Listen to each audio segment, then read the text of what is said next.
ยามผู้เดียวก็ได้แต่ว่ายามมอง พยายามผู้เดียวเนาะ ได้ดอกเขาไม่ได้กู้เนาะ เขาไม่ได้กู้เขากู้บ่ได้แล้วมันก็ พยายามได้อยู่ ไปสิไปหาตัดไม้ล้ำเข่าทารูปแบบผู้ดีหาบัก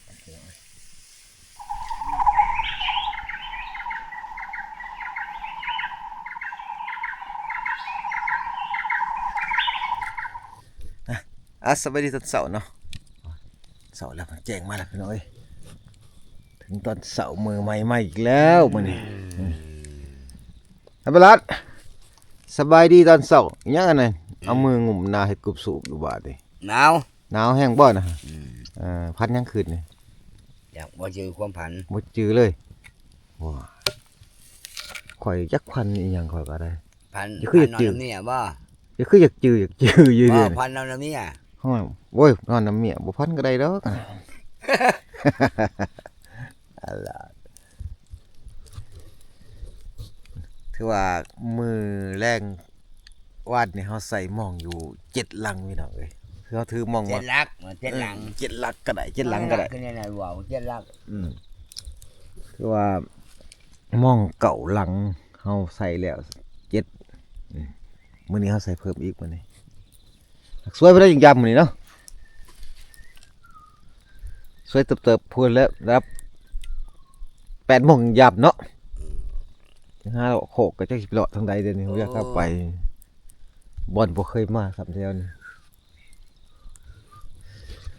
สมันหนาวจะขึ้นบ่พอล่ะจะลุกจักเทื่อจะขึ้นเด้อ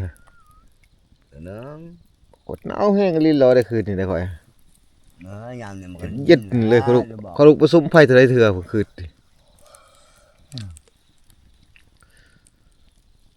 หนาวเกินเขาว่าระดับลบมีเลยระดับ10 องศาค่อยว่าได้มันหนาวผิดหนาวจัดเลยเย็นจนหักกระดูกตีพี่น้อง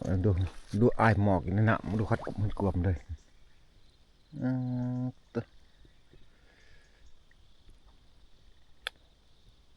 อากาศเย็นแห้งดีมื้อนี้พี่น้องโอ้เดือนยังค้างอยู่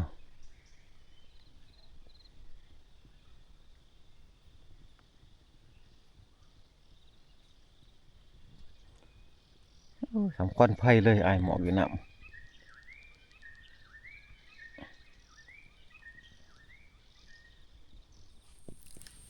โตกองไพ่กองนี้ก็ขมขนาดเฮาดักคืนเนาะนั่นได้มองนี่เฮาสวยๆอย่างยามนี่ยามบ่ได้ตัวเฒ่านี่บ่รอดแล้วก็ยินกินจับน้ำกินจิบ ป้าชุกเคลียร์ชุดแสดงบ่าวกลัวโตกลัวตุกกลีจ้าเชียงว่าตรงเนี้ยแม่จะเลขได้ชะตีพละกะทีกี่ตังเลยให้ตู้ให้กลีนะยังนก ชะตีจะบ่เลย เอาคันนกสไลด์ห้องแล้วพะ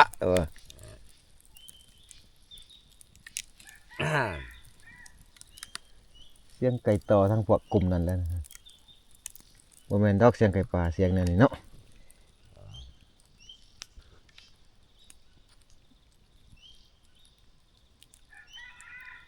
เสียงเสียงไก่ต่อเลย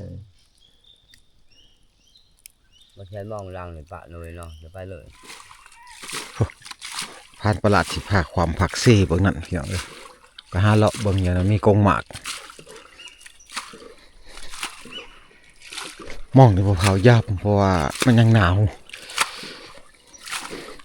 เหือกกับหัวพวกเหือก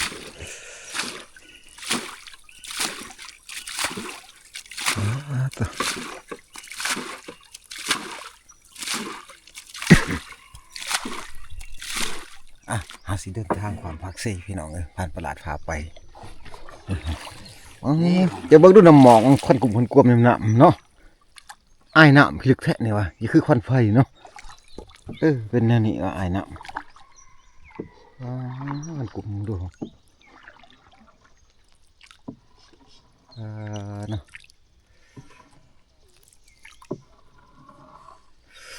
หนาวแห้งลิ้นเหมือนรู้สึกว่าหนาวแห้งเด้อประหลาด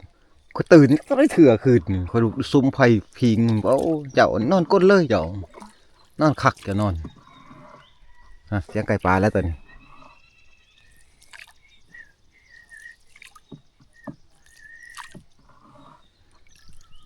มีกลุ่มหนึ่งอยู่ห่างด่าง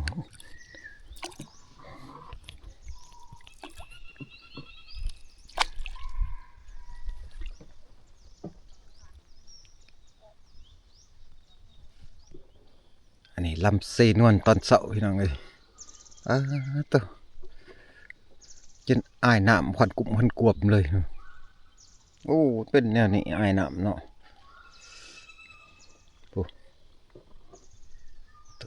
ตัวเลย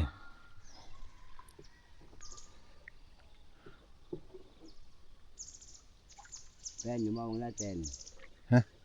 นี่ก็เลยนะขึ้นทางขึ้นทางนี้แล้วมีคนทางถึงตัววางนี่บ่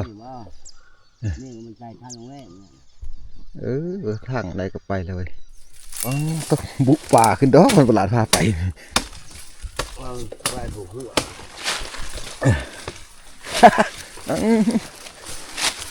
นี่นะเลยนี่เราจะพาขึ้นตัดทางเสียเลยทันแท้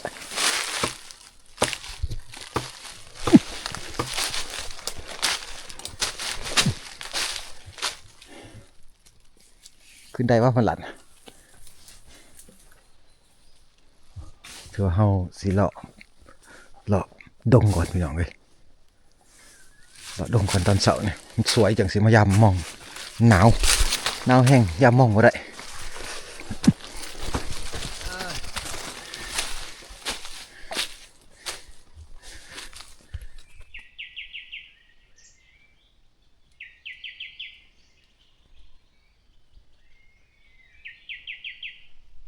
ต้นน้ำแทนไล่ตลอดแหล่งตลอดคนเลยพี่น้องเลยตลอดเลยหน่อยได้มีเปล่าแบบ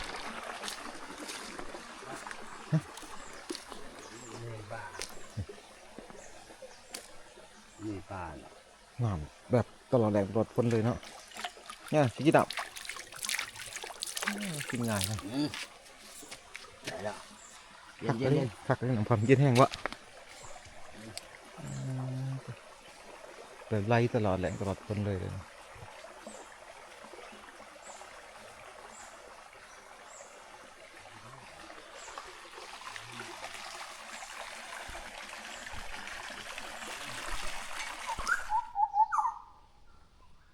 เสียงยังกระตุกกระโกมไม่ได้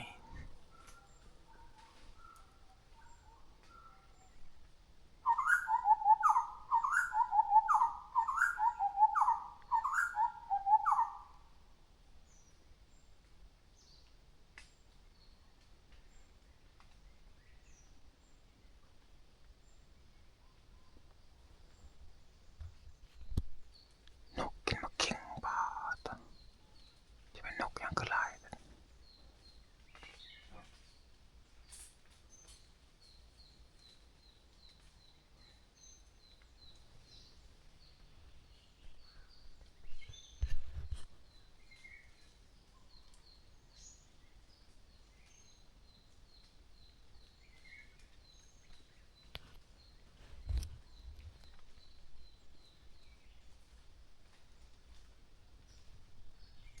ก็ออก3-4ตัวตั้งยิงนกตกลงมาตัวหนึ่งจากที่ใดว่าไรนะจะมันจะค้างแล้วนั่นแหละมีแต่ก็หอกก็หอก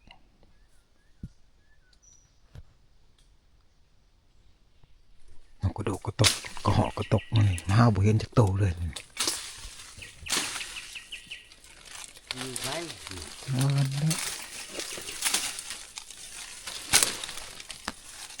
ซองมอคักแล้วแถวพื้นคอนแบบละซองมอคักแล้วนกกระโดกกับพ่อนกกระโดกเลย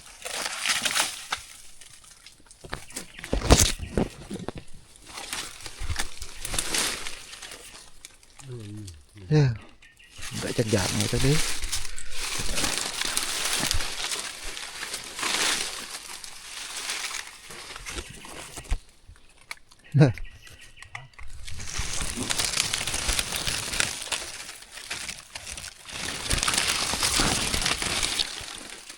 จักยังกินหมุนหมดแบบละเลยมีแนวกินเลย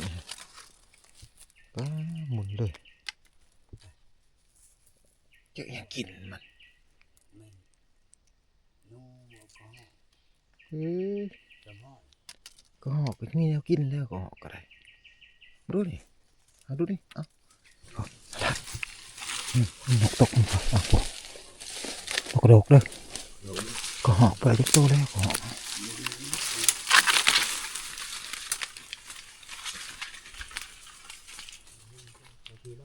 ยัดไปหันอีกยัดไปอีกพี่ทางตะวันออกเห็นบ่มีเชิงนี่เห็นบ่มีเชิงนี่บางนี่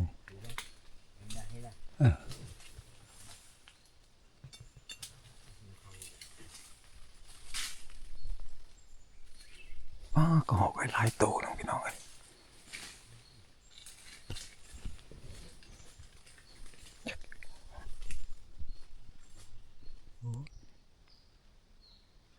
ก็หอกไปหลายโตบ่ได้ยักโตเลยได้แต่นก2 โตดึกหน่อยมันเรื่อยๆ หลายแบบยาเนี่ยเดี๋ยวตัวยิงไก่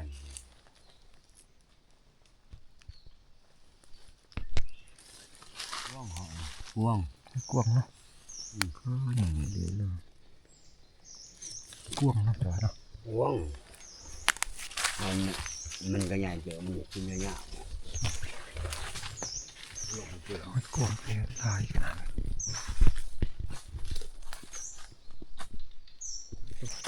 ห้อยนะครับห้อยเห็นอบบ่มีแต่หลานบ่ห้อยเห็นอบห้อยกวางดูแถวทัก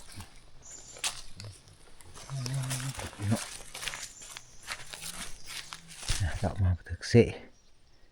เพื่อสหอยอยู่ทึกพันประหลาดยังไปเอา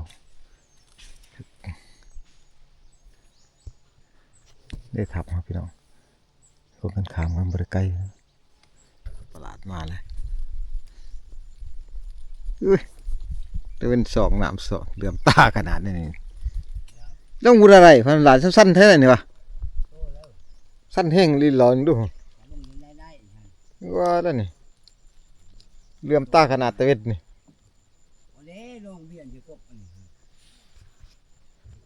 จะเอาเรือมาก่อนเขาสิหาจังหวะยากกะลีนี่สั้นคางนี่เนาะสั้นแห้งลีหลอมันคือคางมือนะ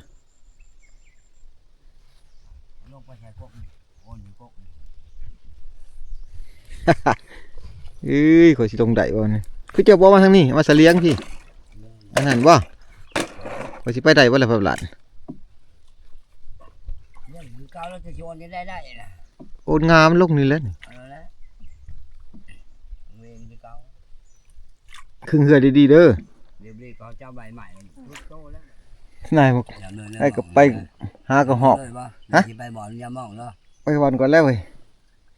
yam mỏng rồi quá nhà phải lợi với nhau là chẳng sao mai yam họ đang cái gì quá nên sao chịu quá mỏng gì đó mình mình hả đang từ đạp support đang từ này nào là khỏi xịt bay tắt anh này đấy tắt này bằng lam khâu đấy hay chào bay yam mỏng nhong phù điêu đưa rồi phải tắt mày đám khẩu thả sao hiếu khẩu đấy cái khẩu này giờ thì nhà nhá phải thì làm miếng video rồi phải rồi làm thả đó phải thì làm thảนี่ใช้ขลุ่มวะใช้เหมือนขลุ่มไม่มีเหมือนขลุ่ม กินน้ำใช้ยังก็กิน จังว่าแล้วก็เงินเขาอยู่เดิน น้ำเช่แล้วเขาจะกินใช่ เขาหวยเด้แต่หวยตัวนั้นเด้ซะ เขาบอกไปแล้ว บ้า มันไกลจะเขาตั้งมาแต่ฝุ่นมันไปจังแล้วตั้งลายเขาใช้ข้างใหญ่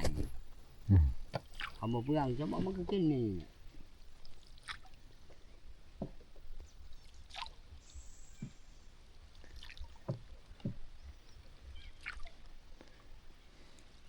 ลุงขอทายิงขอทาเพื่อน คอยสิล้ามเขาแล้วค่ะ ตามมันละจ่ายสิช่องบังกับพ่อตรงยังนี่บ่บอกกระทอกใช้ในใช้ทางมาลูก ทั้งฮะมาทางได้ไง นี่ดิสอบมันดูอะไรวะ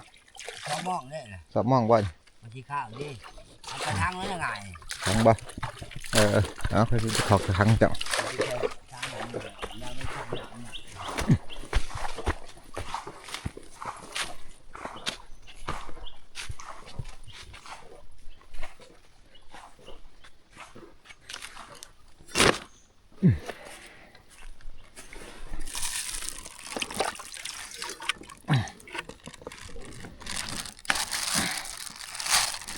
วายมาในหอยบ่ได้ดอกยามผู้เดียวก็ได้แต่ว่ายามมอง พยายามผู้เดียวเนาะ ได้ดอกเขาบ่ได้กู้เนาะ เขาไม่ได้กู้เขากู้บ่ได้แล้วมันก็ พยายามได้อยู่ ไปสิไปหาตัดไม้ล้ามเข่าทา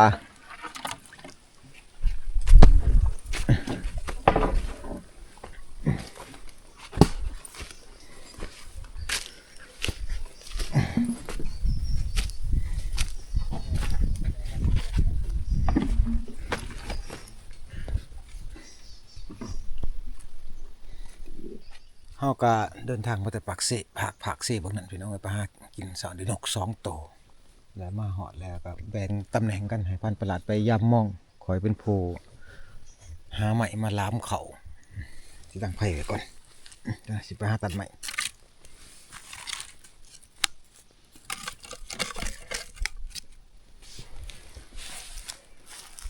พันประหลาดไปยามผู้เดียวหากยามเฮาสบายดอกยามผู้เดียวมันก็ง่ายอยู่คันเฮากู้ยากเลยตลาดสิลงไปยามไปลบบุรีรอพุ่นละหาเลาะเบิ่งใหม่ก่อนคือบ่ต้องสูงคือบ่เอายากแล้วใหม่นี่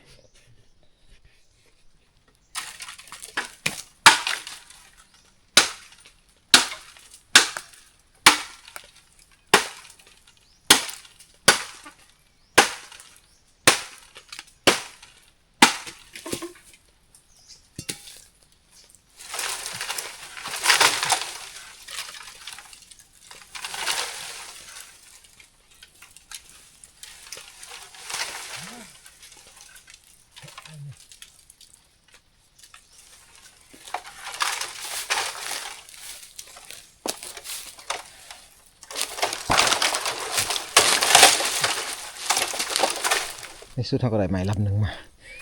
ถ้าเพิ่นสิมาได้เพิ่นยากเลยนั่นยังตัดเป็นบัตรไว้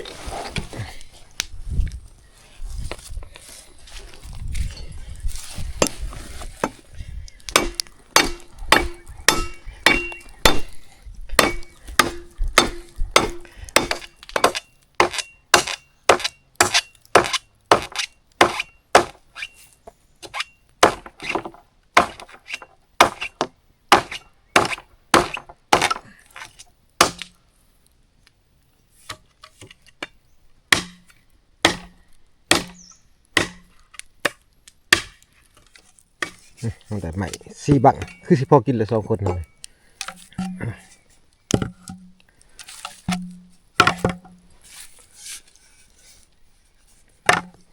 กินนี่ดอก2คน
ก็แบบพอดี5บัก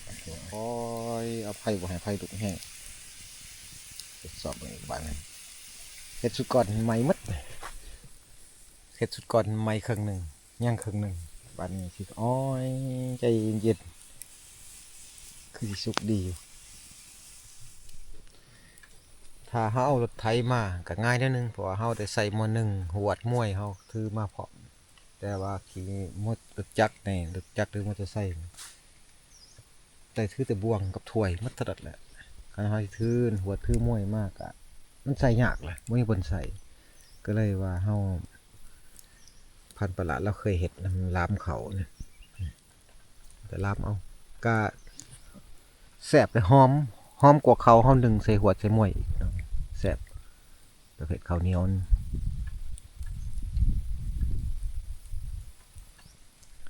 ี่ก็เฮาสิทาแต่มันสุกอย่างเดียวไก่ตรวจเลยไก่สุกแล้วถ่ายแต่พันประหลาดพยายามมองผู้เดียวอยู่มอง7 หลังพี่อยู่พี่ก็4 หลังอยู่ทึกแต่ยังยาบ3 หลังอยู่หลุมยังบ่แล้วว้ายรับตัวบายเบิดเลยถือว่าสีสุกแล้ว2 บังนี่เหลือ3โอ้ตัวนั้นยังใหม่โคตรเลย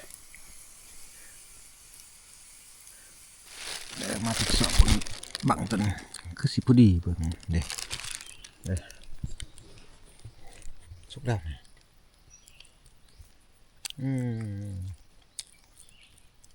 แบบเขาหนึ่งแต่หางหอมกว่าเขาหนึ่ง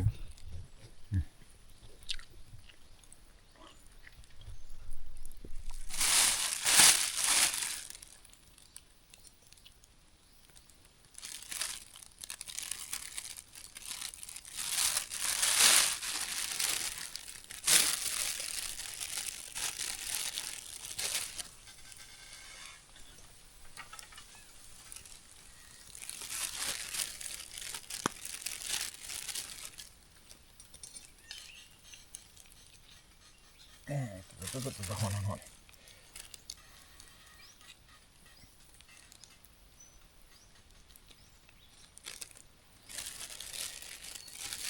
ว้าย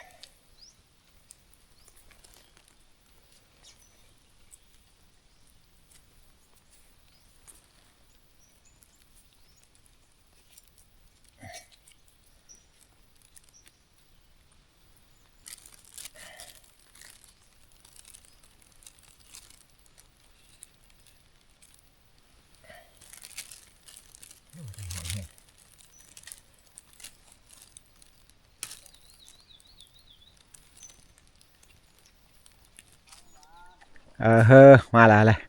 รเข้าสุกเลยดูเข้าสุกเลยมันบ่ไปได้ล่ะลาดมันบ่มันอยู่บ่เดี๋ยวนี้เขาได้แก้อยู่ดอกโอ้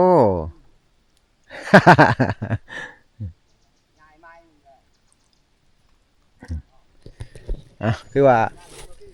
ถ้าแต่พันประหลาดขึ้นมาเขาก็เฮ็ดกินเขามันโอ้ขึ้นมาก็ยังอยู่4 ดาวยัง3 ดาวว่า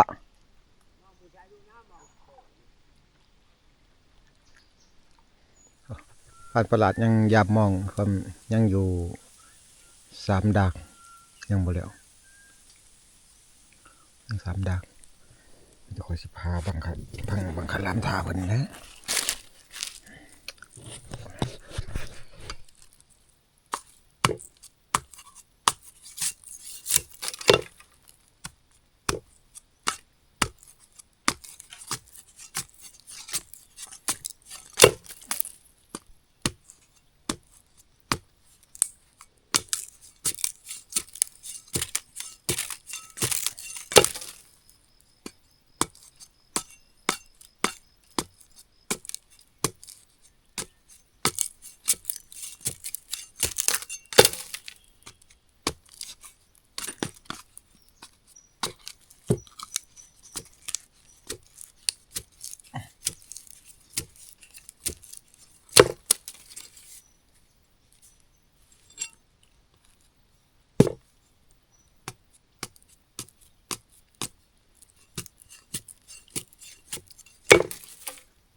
หอน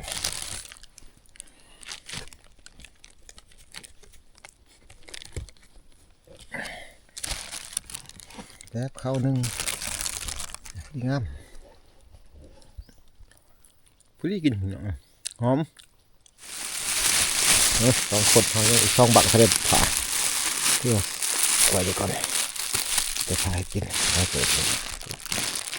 โอ้ได้หมดบ่หมดก็ได้สองบักอีกสองบักเขาได้ผ่าเขาเห็ดหาบักผ่าสาบยังอีกสองบักนี่ทาแต่พันประหลาดอย่างเดียวไปยังอยู่สองด่างพันประหลาดกันจังสิแล้วได้ยังอีกดังหนึ่ง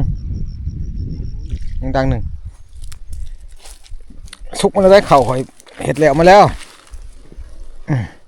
ทาแต่เจ้าแล้วเดี๋ยวนี้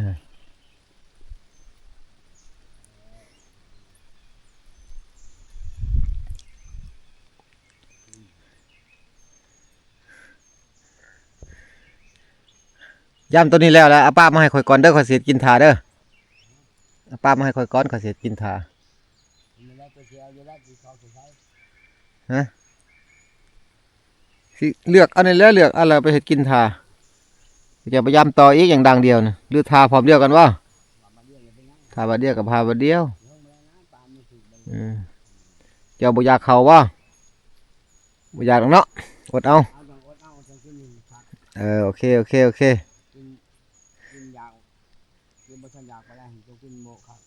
โอเคโอเคได้บ่ยังบ่ขึ้นดอก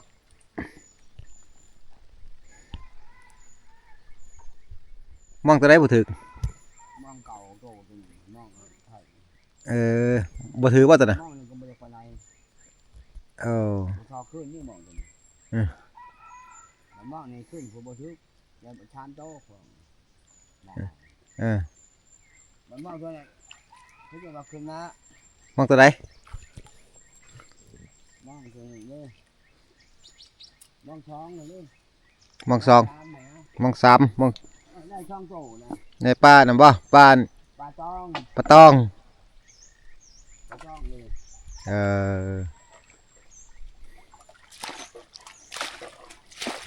นี่แต่ทาพันประหลาดอย่างเดียวยังอีกดังหนึ่งเราสิยามแล้วเมื่อไรจะขึ้นมาให้กินบัดเดียวเรา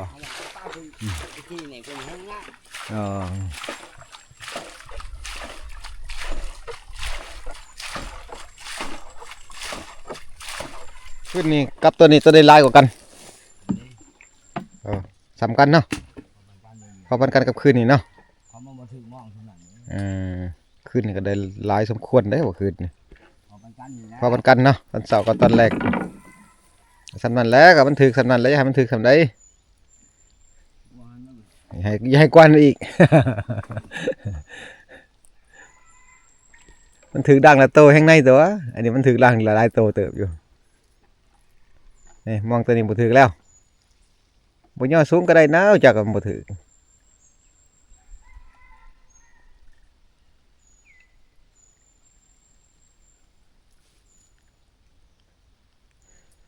มีแต่ทาเจ้าพุ่นละหน่อย